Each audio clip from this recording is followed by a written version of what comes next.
Yana, we're talking small talk. This is something that I've noticed Russians have a particular problem with. It's distinct to Russian English learners in particular. French, Irish, I mean French, Spanish, German speakers, they don't really, Italians. Italians, yeah, I think Italians are really good at it. They don't really have the same problem that people from, well, particularly like Soviet or Eastern European countries have. Mhm. So yeah, why do you think that might be? To being from those countries yourself, having that unique perspective.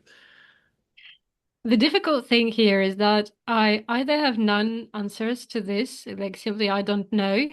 That is my first reaction to this, and at the same time, I have probably more than 10 reasons to offer you because Let's start with the top. Let's start with the top. What do you think you suspect is the biggest reason for why it's hard?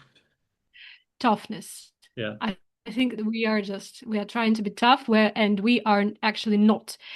We This is a big um this is a big difference between what we show and what we feel inside.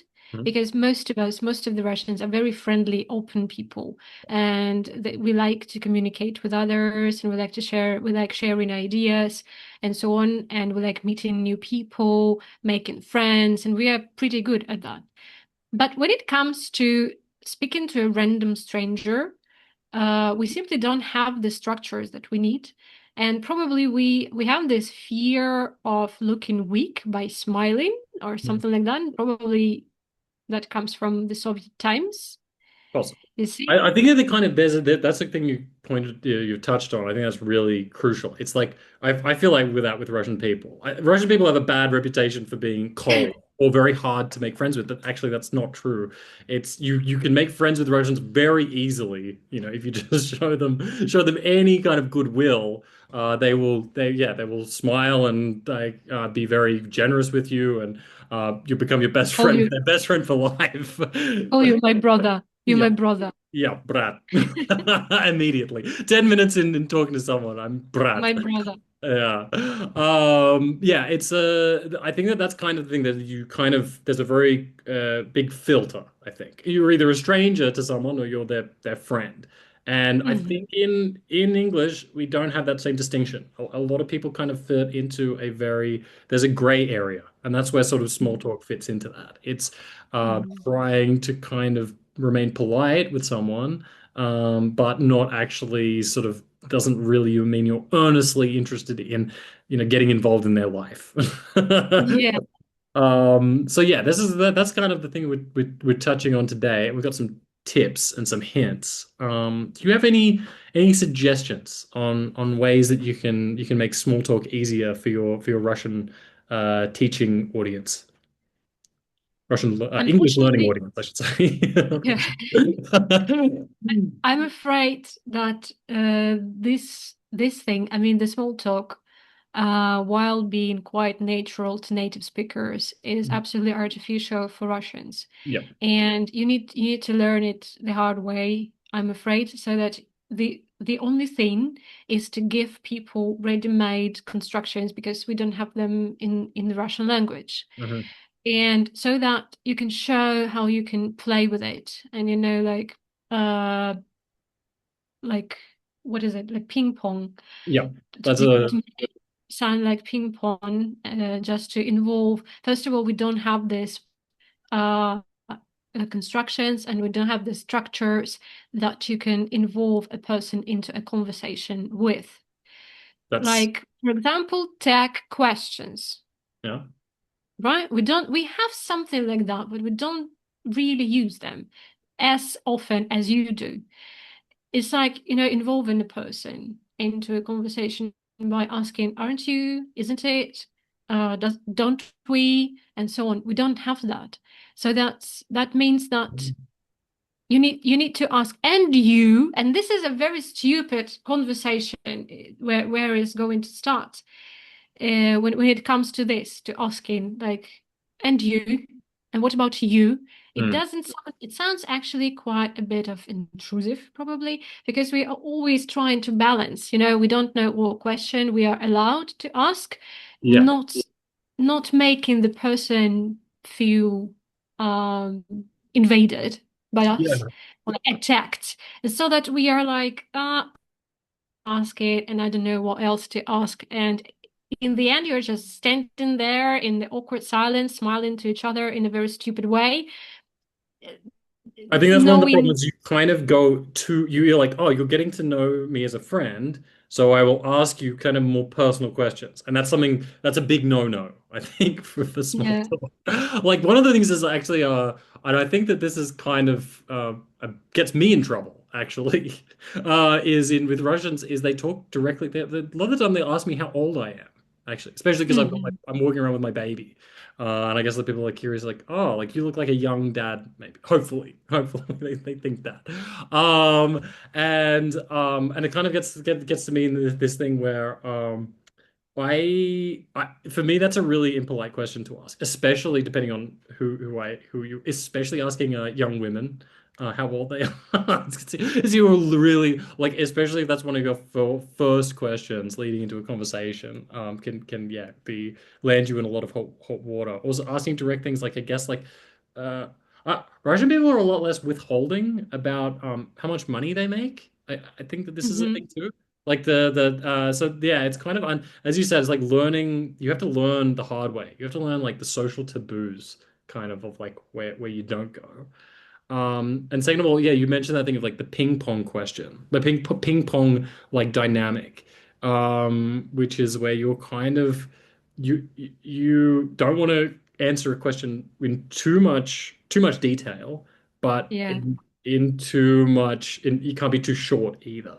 So you got to kind of learn to keep that thing general. It's like, oh, and like how's it been going? It's also a really weird question because you're throwing it into the perfect tense. How's it been going? So yeah, and how's it been going? it's been pretty good. But Pretty good. I know how to answer this just because I've been there.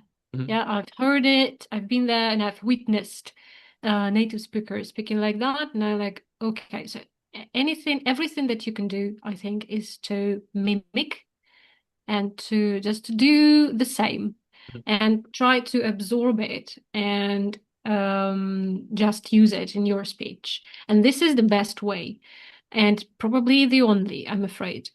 Or you can watch TV shows Mhm. or something like that and just notice it. I mean, artificially trying, you need to try to focus Mhm. on what people are talking at the beginning of the conversation so that you can, use it, take it and use it There's in like your a mental speech. block too. I think that's because I think not to say that English people are fake, but we are a bit. But like there's a kind of thing about small talk is you sort of create a sort of separate persona for yourself too, a little. Mhm.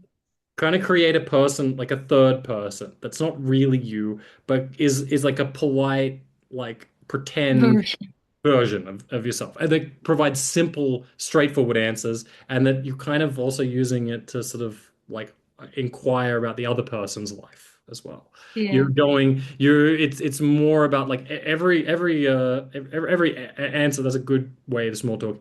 If you find yourself answering it with a full stop, maybe get another question that has another sentence that has a question mark at the end of it. That might help you. So, like, how's the weather been? It's been good. How's it in your city? Or how's it up your way, maybe? Is Mhm. a good way to just keep things flowing because otherwise we also have this thing of like thinking maybe you're talking about yourself too much is a big taboo in English as well. And I don't know, it's so problematic in Russians. I don't think you're so worried about that as a personal taboo or Absolutely. as a social Yeah. taboo, I should say. But yeah. Yes, and this is just another problem when you learn once you've learned how to answer these questions without going into deep details about your personal life and about your day and so on, about your feelings, emotions, and so on, because you don't want to give too much information to your interlocutor, but at the same time you don't want to, like being, I'm fine. and that's it. Like Yeah. you need to stay polite and friendly and smiling and so on.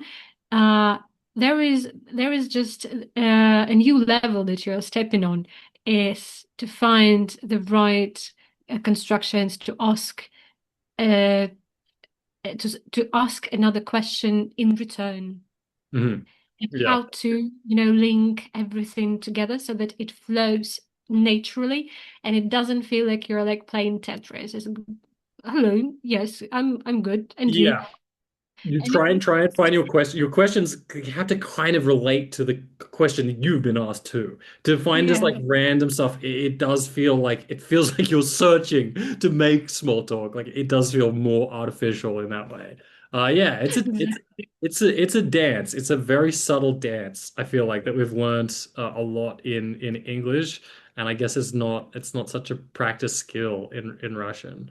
But absolutely. it's tricky. I think as well as like from what I understand to like acquaintance relationships with people in Russia, they're not you just don't really interact with people. Like I think I'm a strange person in my apartment block because I say hello to everyone and I greet everyone in the elevator and I kind of ask people's names when they work in the shop or like I kind of just try to familiarize and I don't think I think that's kind of unusual because I ask a lot of my students, I ask a lot of people who live here and they're like, I've never asked anyone's name or any detail about any person who lives anywhere near me because I have no Mhm. interest in that. Yeah, and that's a very bad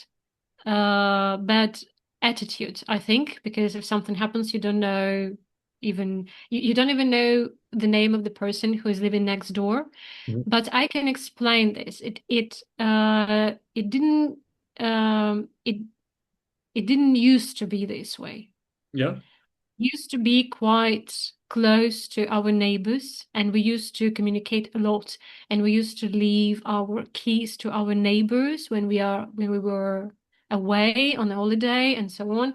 And we used to be quite close, but then the generation has changed, Yeah. and at the era um of smartphones and WhatsApp chats and so on, you don't need to walk out of your flat to, to learn the news and so on, to Yeah. vote for having another parking place at your house.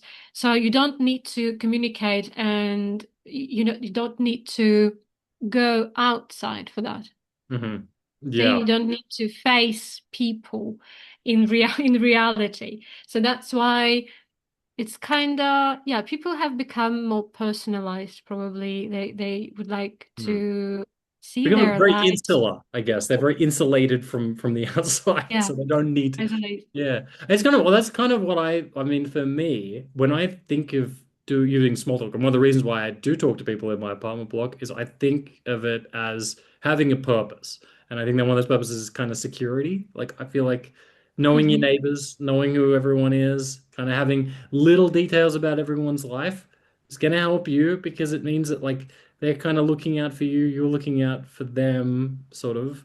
Although sometimes it is the perspective is also is like you're kind of giving too much. Like my wife kind of feels like maybe that way. She's like, you're giving too much information away, you know? And I think it's kind of it's a balancing act, and I can understand why Uh-huh. it feels strange, I think, because you'd have Yeah, just a different expectation of the way that yeah, the way that you share information. Like yeah. yeah, Yeah. sure. It's a good Uh, point. and I think as well as like I'm from this thing is it's dependent also where you grow up onto like I'm from the countryside so like it's knowing your neighbor there is a lot more common, a lot more normal, and I think that like in a place like Moscow or Krasnodar or something it's not like it is stranger Hmm. because there's just so many people you become people become faceless, I guess. Yeah. Well, interesting, even small talk comes big talk. You know? It's a thinking big about question. thinking about the whole yeah, the ramifications and the effects of yeah, the way that we socialize with each other. Yeah.